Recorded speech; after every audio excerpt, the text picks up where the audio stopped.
Olá, meu nome é Júlia Pisolatti Pieri, eu sou psiquiatra e vim tirar algumas dúvidas sobre depressão. A depressão ela tem uma prevalência de 12% ao longo da vida. Então, isso quer dizer que mais ou menos 1 a cada 10 pacientes vai ter um episódio depressivo durante a vida. Então, o que é importante saber sobre isso? Os sintomas, né? Então, quais são os sintomas do episódio depressivo? É o humor mais entristecido do que o habitual ou irritado em crianças e adolescentes, associado ou não à perda de prazer e ânimo para realizar suas atividades. Isso tudo há pelo menos 2 semanas. Associado a isso, o paciente pode ter ganho ou perda de peso, pode ter mais ou menos sono que o habitual, pode ter mais ou menos energia, então ficar mais ativo ou ficar mais lento que o habitual. Queixas cognitivas, foco, atenção, dificuldade para trabalhar, por exemplo. E alterações do pensamento. Então, o paciente geralmente tem um pensamento mais desesperançoso, mais desamparado, de ruína, nada vai dar certo, mais medo que o habitual das coisas acontecerem, podendo evoluir até para pensamentos de morte. Alguns pacientes têm queixas físicas associadas, dores, tensões, que também estão associados ao episódio depressivo. Então, o que é importante no tratamento? A gente sempre tem um tripé no tratamento. A gente indica exercício físico para controle de sintomas, para melhorar sono. A gente indica psicoterapia, que é o acompanhamento psicológico, que faz muita diferença na evolução do tratamento. E dependendo da gravidade, a gente indica medicações também. Então, o que é importante? Se você está sentindo isso, ou se você conhece alguém que está sentindo isso, encaminhar o mais breve possível para o psiquiatra. Isso melhora o prognóstico, então faz com que o paciente tenha menos chance de ter novos episódios e também melhora a qualidade de vida do paciente.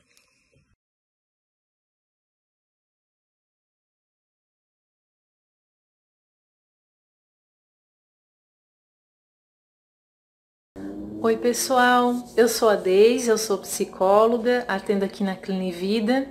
Eu vou estar falando um pouquinho sobre a saúde mental agora, né, nesse momento de pandemia, de quarentena, como a gente se manter sereno, se manter tranquilo diante do que está acontecendo.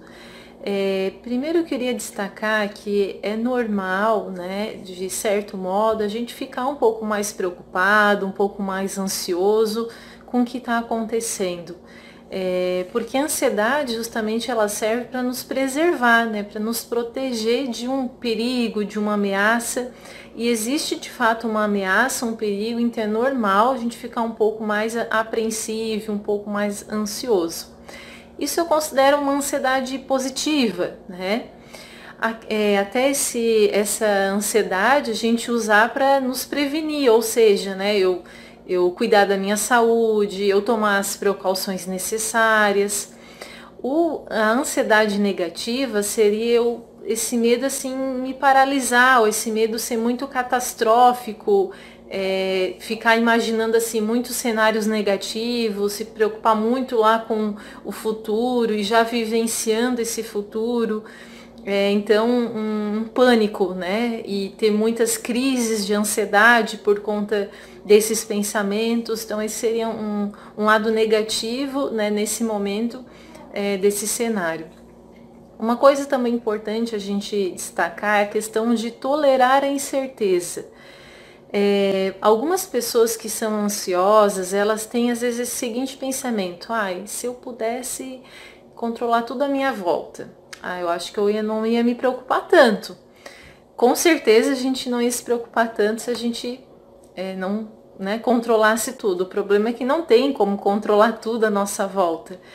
E a vida, de certo modo, consiste em um grau de incerteza, até um certo caos, né, tem, né, no mundo. Isso é natural, né? Então não tem como a gente controlar tudo. E às vezes o ser humano, a gente quer controlar tudo. E isso gera mais ansiedade ainda nesse momento. Então a gente precisa aprender a separar o que a gente pode controlar do que a gente não pode e agir no que é possível, agir no que está ao nosso alcance, que depende da gente, né? Outra questão que é necessária a gente aceitar também que algumas emoções venham. Por exemplo, aceitar tudo bem eu ficar um pouco ansioso, eu posso trabalhar um pouco a minha respiração, buscar me acalmar. Ok, ela veio essa emoção, mas ela passa. É natural, não ficar também desesperado, nossa, agora eu tô sentindo isso, que coisa ruim, isso não vai passar, porque esse desespero faz muitas vezes que a emoção aumente em vez de ela se acalmar, né? Então aceitar também as emoções que estão vindo, buscando conversar contigo, tentando entender o que está acontecendo.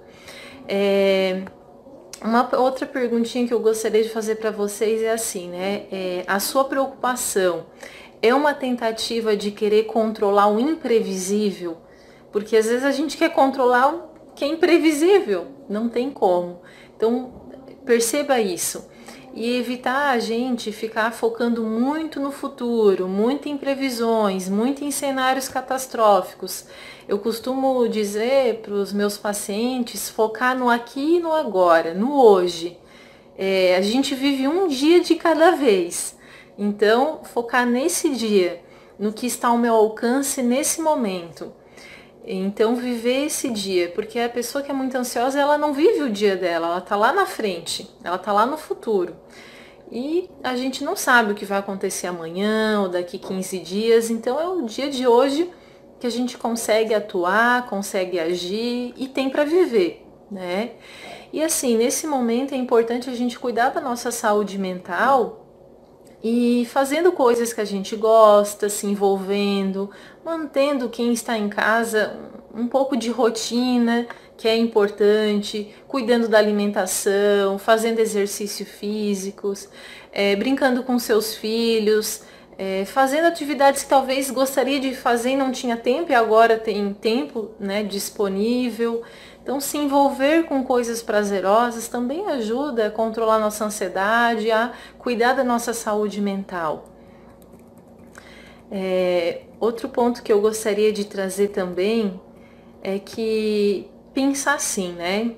O que está ao meu alcance? E o que não está, né? E a gente fazer o que pode ser feito, o que está ao meu alcance, e o que a gente não pode controlar, a gente aceitar. Isso não é do meu controle, isso não está nas minhas mãos, isso não depende só de mim, né? E tolerar isso, né? Tolerar esse desconforto, que é natural, a gente precisa tolerar algumas coisas. E esse assim era o meu recado, né? Cuidem de vocês, cuidem da família de vocês, e vivam o presente, né? Vivam o momento presente, focando naquilo que você gosta, naquilo que você tem controle.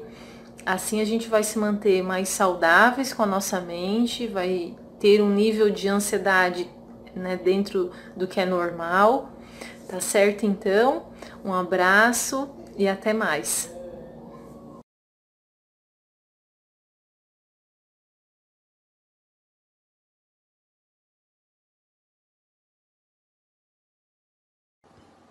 Olá pessoal, tudo bem? Eu sou o Marcelo, ortopedista, atendo na Clinivida e vou comentar um pouquinho com vocês agora sobre a relação de dor no joelho, né?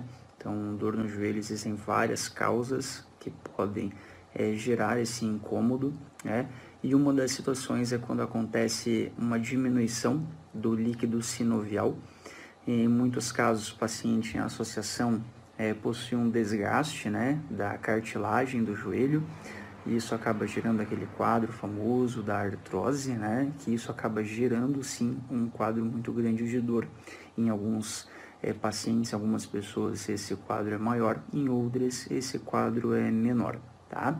E o que foi pedido para a gente comentar foi sobre a viscosupplementação, né, que seria a utilização do ácido hialurônico na articulação para reduzir esse efeito, né?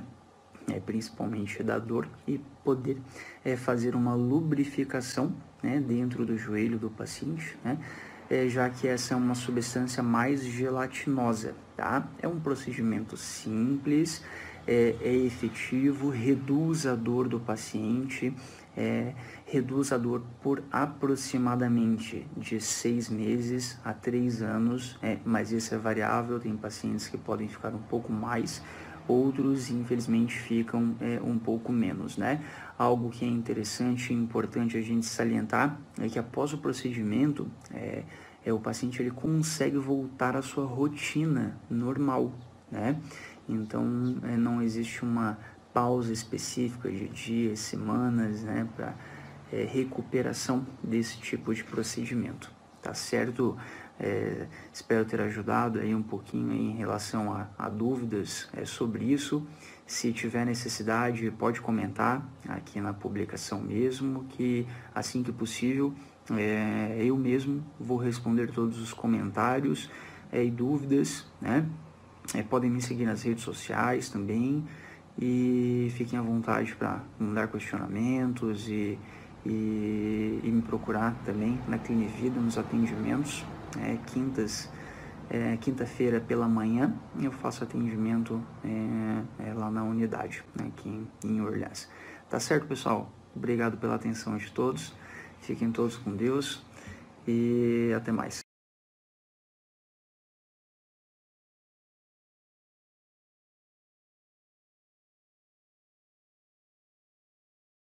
Olá, eu sou Bianca Pelegrin, ginecologista e obstetra, e vou falar sobre endometriose, que é uma doença onde a gente encontra tecido endometrial que deveria estar restrito à cavidade uterina em outros órgãos. Ela pode se manifestar desde quadros sem sintomas até infertilidade e graus variados de dor. O tratamento ele depende da extensão da doença, do quadro clínico e também dos objetivos da paciente, podendo ser feito desde o uso de medicamentos até cirurgia. Por isso é importante a avaliação com o ginecologista para escolher o melhor tratamento.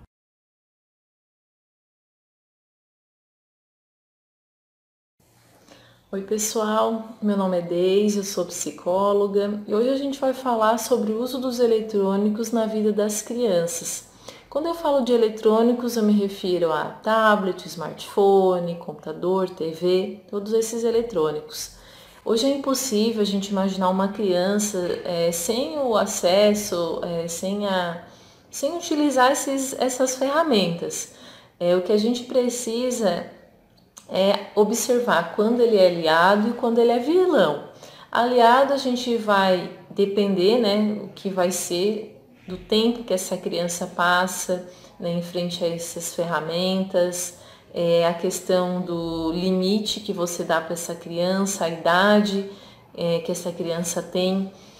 Segundo a Associação Americana de Pediatria, bebês abaixo de 18 meses, não é aconselhado que eles tenham acesso a essas tecnologias, a não ser por uma videochamada. Já crianças de 2 a 5 anos, a orientação é de 1 hora por dia em frente a essas telas. Crianças de 6 anos, maiorzinhas, 2 horas por dia. Então, peço para vocês, pai e mãe, fazerem uma reflexão. Observem quanto tempo o seu filho tem passado em meio a essas tecnologias. É importante a gente colocar limites caso isso esteja exagerado, né?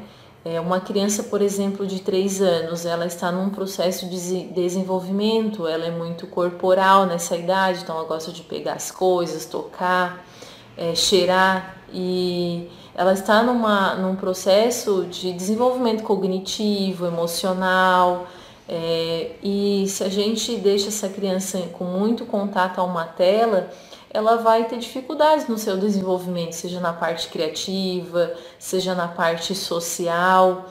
Então, de novo, o que vai ser aliado ou vilão vai depender, né, de como está sendo usada essa ferramenta. Então, é importante que os pais coloquem também rotina, tentando intercalar o horário da TV no horário, smartphone, tablet em outro, intercalando nesse tempo com brincadeiras. E é bacana até o pai e a mãe trazerem brincadeiras da época de vocês para os filhos de vocês brincarem junto.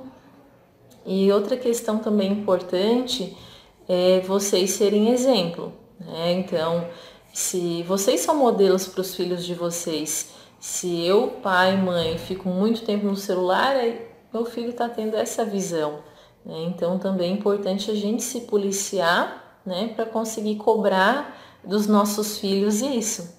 E crianças maiorzinhas a gente pode explicar, né, do porquê desse horário, né, por que vai ser em determinados horários, do porquê da rotina, né.